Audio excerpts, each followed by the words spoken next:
ज्ञानञ्जनशलाकया चक्षुरुन्मिलितं येन तस्मै श्रीगुरुवे नमः। नमो ॐ विष्णुपदाय कृष्णपृष्ठाय भूतले श्रीमते भक्तिवेदान्तस्वामिनिति नामिने। नमस्ते सारस्वते देवे गौरवाणी प्रचारिणे निर्विशेष शून्यवादी पाश्चात्य देशतारिणे। जय श्री कृष्ण चैतन्य प्रभु नित्यानंद श्री अद्वैत गदाधर श्रीवासदि गौरभक्तवृंद। हरे कृष्णा कृष्ण कृष्णा हरे हरे, हरे Ram Ram Ram Hare Hare. So here it is very important to note what binds the living entity to this material world. The living entity actually does not belong to this material world at all. The spirit soul is completely different from matter. But then how he becomes bound in this material world? So that explanation is given here. That actually the living entity becomes bound by the attraction of between male and female. How this bondage increases is already explained in the Bhagavatam earlier itself. Pumsam Striya, when they come together, Pumsam means male, Striya means female. Maithuni bhavam etat, and when they are attracted to each other on bodily platform for Maithuna, driven by sex impulse, Tayo mitho hriday granthi rahu, that creates a knot by which the living entity becomes bound to this material body and to this material world. Further, more knots are created later on. Atah grahshetra sutapta vidyar janasya mohoyam aham mameti. So that is all sequential. One by one, more knots, me and mine. So beginning with attraction between male and female. Now why this analysis is given in Bhagavatam? So that we can understand the primary cause of our bondage in this material world. Primary cause. So once we understand the primary cause of bondage in this material world, we can try to address it and become beware of it. That is why the whole goal of spiritual life, whole practice what we do, beginning from brahmacharya, is to control this desire. Because if we do not control, and if we get engaged into all these activities,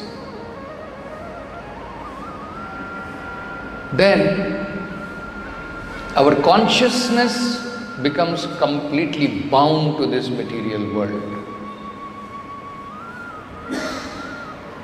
Then we are covered by Maya. So if we are covered by Maya, we are driven by this understanding on bodily platform. Whatever activities we will do, it will be on bodily platform. And bodily platform means bondage, suffering. So, if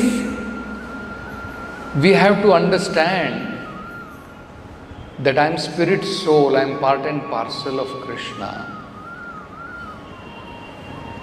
then this natural attraction which is given to us in this material world, that is what it is said here. Apart from the Supreme Lord who came in the form of Nar Narayana Rishi, no one, including even Brahma, is immune to this attraction. So it's not an ordinary attraction. Everyone should understand. Do not take it for granted. Prabhupada is saying, right from Brahma to insignificant ant, everyone is driven by this impulse. So, one should know and understand that this is a great cause of bondage. Earlier also we saw Lord Kapila describing, if we, instead of decreasing this attraction, we try to increase it by associating with people who are attached to women, then we are paving our pathway to hellish life, degraded life. So the solution is also given. Lord Kapila also gave the solution. We find in Bhagavatam. If one associates with great personalities, then this attraction, it can become slackened. It can become slackened. Actually, we are already too late. We should have started this practice of not getting attracted to women and a woman not getting attracted to men right from the beginning of our life. That was the Vedic system. That right from the age of 5, the children were sent to Gurukul. And in the Gurukul, one of the most important training apart from Swadhyaya is self-control. And they were trained to act for the benefit of the spiritual master, Guru Hitam. So Prabhupada says these 3 things were very important. Swadhyaya, reading of the Vedic literatures. Second, self-control. And third, to act on behalf of the spiritual master for his benefit. So, what happens when the living entities were trained like this? When they grow up with this training, they have learned how to control their senses.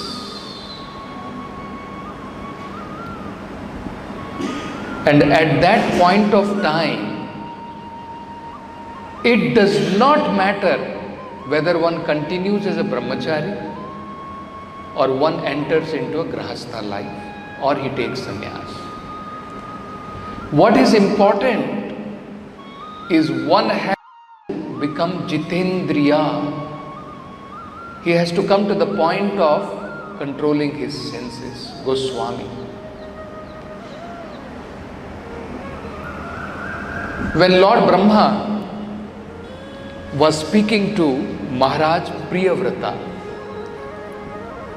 who was trained under the direction of Narada Muni.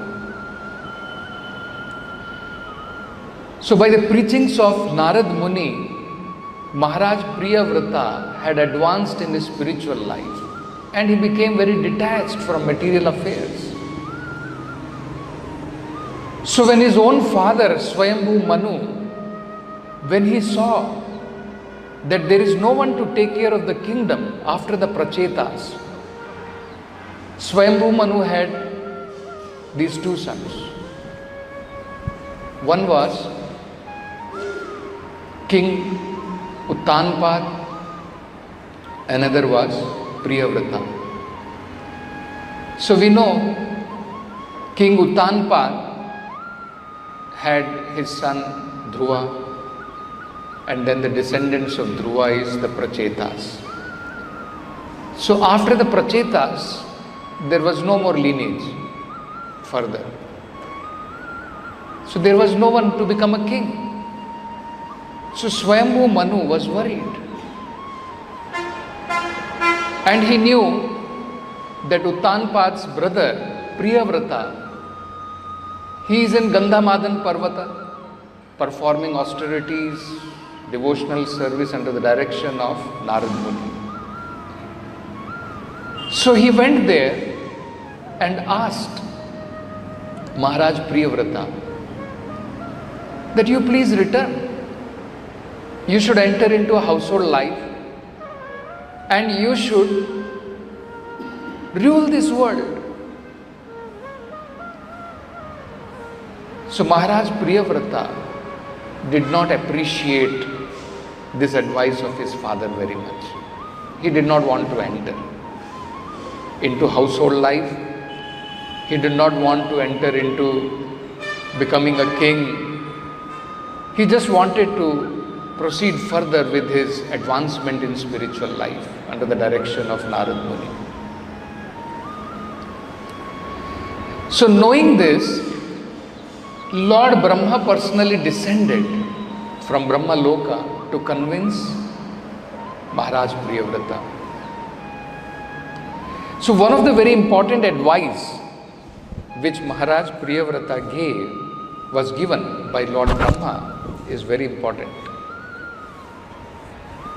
So he gives him two examples. He says, there is a person who is Ajita Indriya. He has not learned to conquer his senses. He is Ajita Indriya.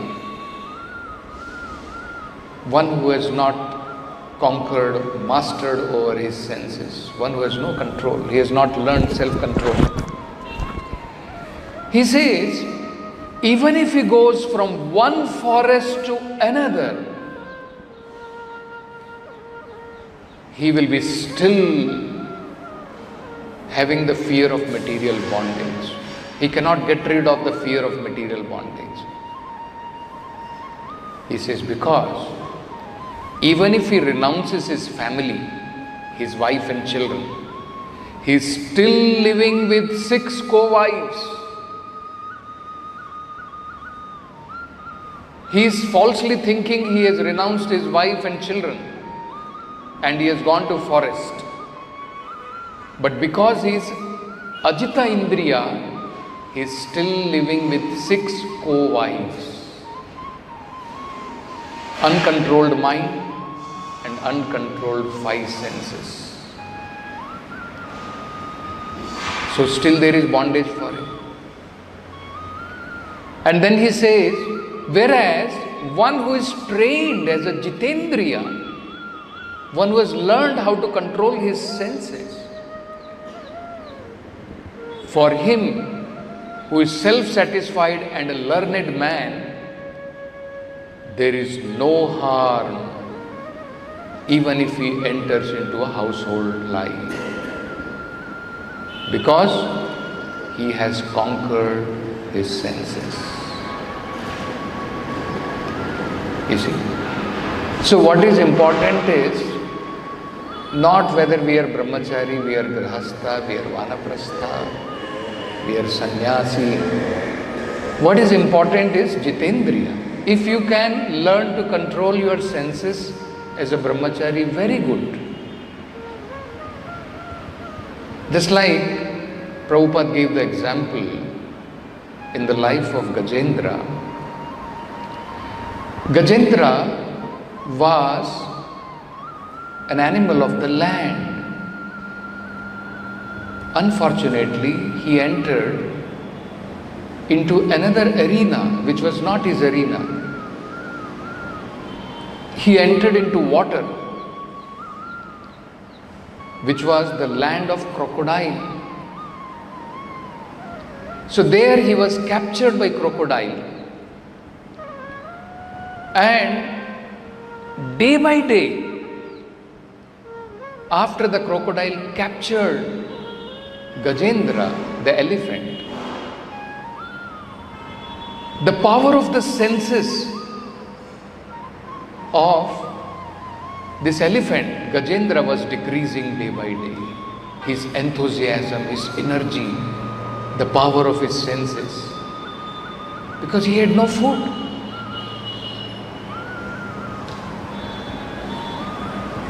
Whereas day by day the crocodile was getting stronger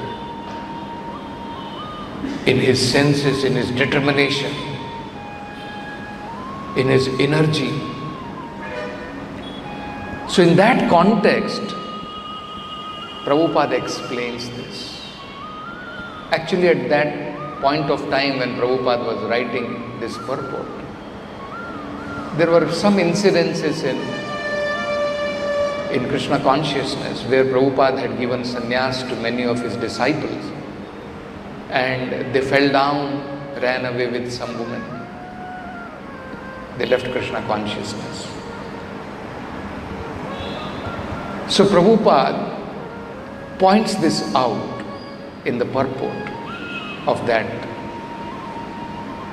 very beautiful example, that a devotee who is trying to progress in Krishna consciousness should always be aware that his enthusiasm, his energy, his determination is not decreasing. It should always be increasing. So if in one situation he finds it is decreasing, there is no harm in changing the situation and seeing that in another situation he can improve in his condition.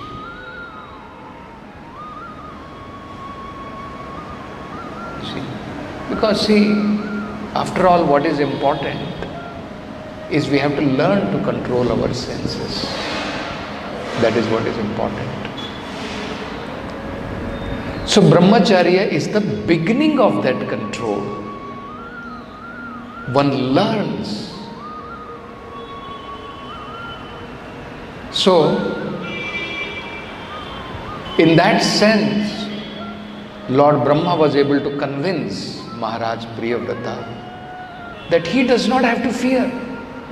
One who is controlled in his senses can walk fearlessly anywhere in the world.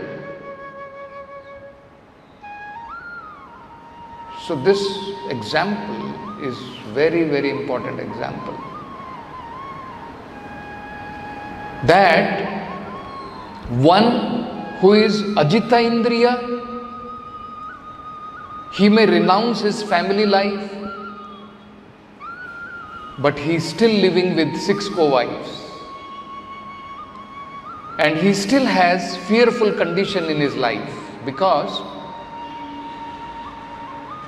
these uncontrolled senses will only lead him to bondage, even if he has renounced his life, material life. Whereas, if somebody is Jitendriya, he has learned to control his senses, for him it does not matter whether he remains a brahmachari, he is a sannyasi, he is a grahastha, it does not matter. One who has learned to control his senses. And even if such a person circumstantially has to enter into a grahastha life, Lord Brahma is telling Priyavrata he does not have to fear. He can walk fearlessly anywhere in the world because his senses are under his control. So actually this is very important. So in our initial stages of life, till we have become Jitendriya, it is very important that we have self-control. We avoid certain circumstances which will agitate our mind and our senses. First of all, the best is out of sight, out of mind. But then it may not be very practical. Right? It may not be very practical. Because in Krishna consciousness, we have to deal with so many material objects. We have to deal with women, we have to deal with money. So there, one has to be cautious. We have to learn to catch the fish without becoming wet. That is the art we have to learn. If you become wet, then better don't go to catch fish. This should be the discrimination. So if we find that certain services we are carrying out, let us say you become a preacher and you have to sit on a table and you find that mostly only ladies are approaching a brahmachari and getting distracted, then you should better avoid such kind of services, isn't it? Say for example, you are a preacher and you have to go out. Now it is very difficult. Sometimes if you don't preach to both husband and wife and you want some donation, and you will find that actually sometimes they have to take a combined decision, isn't it? And sometimes it may be that mostly it is the woman in the house. She is home minister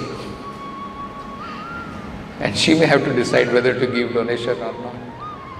And if you are able to convince only the husband, it may not be possible that you will get any money, any donation. So you may have to deal. But there the brahmachari has to be very, very careful. One, he should not go alone. These are all very practical considerations. We should not become paramahamsas. See, both the things are, both extremes should be avoided. One is, I don't want to see any woman. Anybody, if he is telling any woman is coming, he changes his path and goes, that means he has too much of negative attraction. That is also very dangerous. One has to be very practical. If you find somebody like this, some woman is coming and he changes and goes somewhere else, that means something is wrong. No, Prabhupada is not taught like this. We have to be very practical in our spiritual life. Isn't it? It's like if you read one of the conversations where some of the brahmacharis approached Prabhupada, some of the sannyasis approached Prabhupada, that there are women in the temple, what should we do? Prabhupada said, then you go to the forest.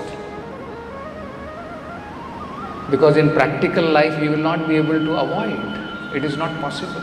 And then Prabhupada gave example, you have to go out, you will meet so many women. Isn't it? So, see, the important thing is two things. One is regulation and at the same time intense absorption in Krishna's service. Intense. There is no doubt about it that, what is that saying? Empty mind? Something else it is. Devil's workshop. Khali dimag, shaitan ka ghar. So what is required is very intense engagement for our senses.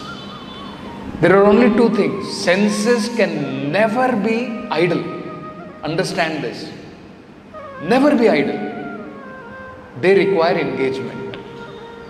So only two options. Either you engage them materially or spiritually. If you leave them idle means it is material engagement. They will not leave you. They are considered by Prabodhananda Saraswati has compared them to venomous serpent. If they bite, death. Nothing less than that. That is how they are durdanta, very, very formidable they are. Kala Sarpa Patali. It is like Kala Sarpa.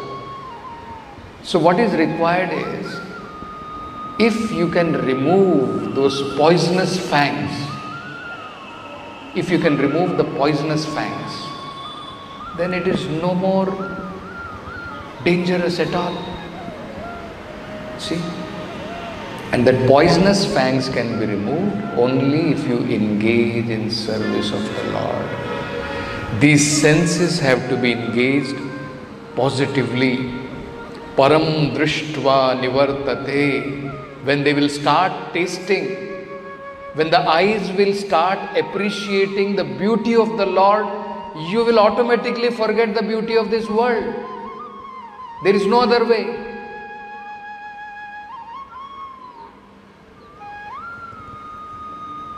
When your tongue starts tasting, chanting the holy name of the Lord, you'll forget all prajalpas. You'll have no time for sitting and gossiping so many material subject matters.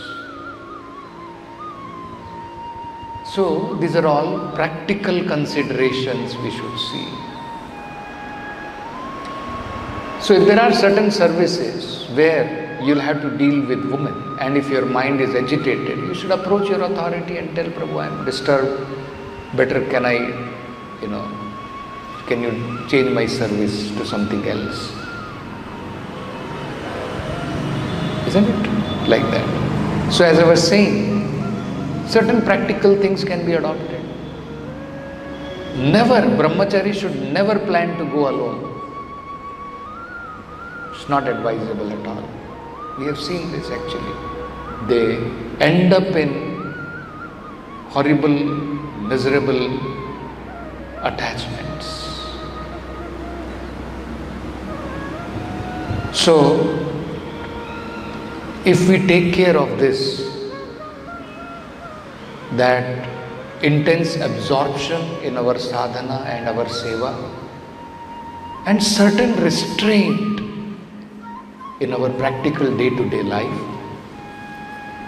one can easily overcome these attractions of the senses. Then it is possible. Just like Yamunacharya, Prabhupada gives the example of Yamunacharya. He has come to that level. He says, from the time my mind has become absorbed, yad avadhi mama chitta krishna padare vindayo. It has become absorbed, that is the whole thing. Mind has become engaged in service of the Lord. And what will be the result? If your mind, what the result is, how to understand your mind is absorbed. Every moment you will be tasting more and more, newer and newer rasas. You will be very enthused. When you find you are enthusiastic to carry out more and more service for Krishna, you should understand that your mind has become absorbed now in service of the Lord.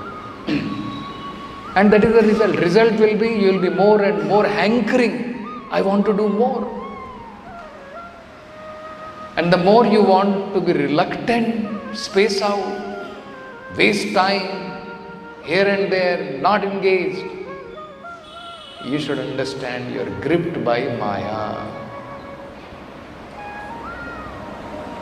Gripped by Maya. Distaste. So then what will happen? Maya will dictate after some time. What are you doing here? What are you doing in Krishna consciousness? This is not a place for you. Go out. Maya will dictate. It's a fact. So, we have to be cautious.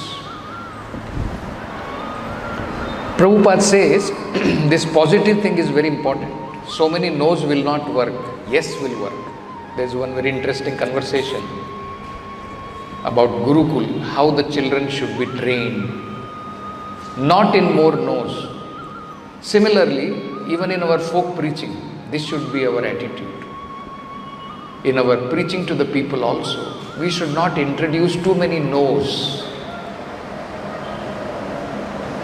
This is very important thing. Otherwise, people will not be inclined to take to Krishna consciousness. Oh, everything no.